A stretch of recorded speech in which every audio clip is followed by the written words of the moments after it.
Good morning and welcome to Training Tuesday with Selling on eBay. And today is the last of our Back to Basics programme because we've covered most of the basics.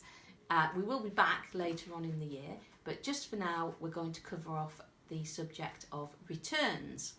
So returns on eBay is something that all sellers hope they don't have to deal with, but the reality is you will at some point get returns. And if you're selling clothes and footwear, you're more likely to get a higher percentage of returns than other items. And this is because people in the UK, at any rate, are very used to the ability to buy something and try it on and then send it back. So if you are selling clothes and footwear, then this is a fact of life that you have to deal with.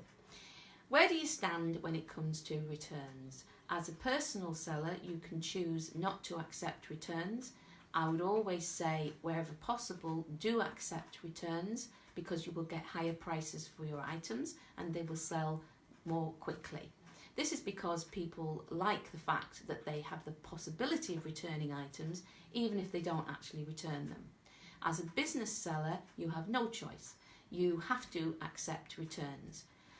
Clearly, if you send something out and it arrives damaged, or you send the wrong item, or it disappears and never turns up, then this is your responsibility as a seller to make that situation right.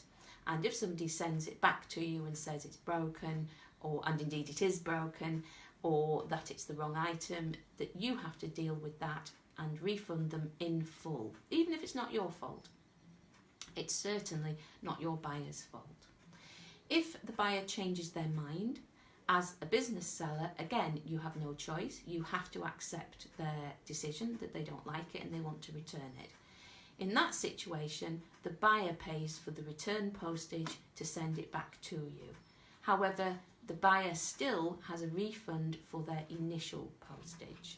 That's the UK law. And also, as a seller, you are not allowed, on eBay, you are not allowed to charge a restocking fee.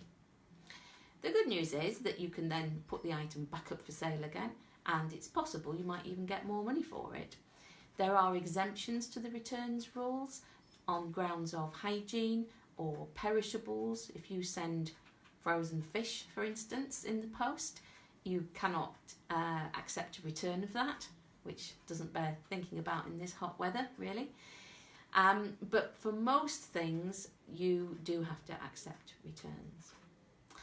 So that's about it really for me for the summer. We're signing off and hoping that this gorgeous weather continues. We'll be back in the autumn with a new look.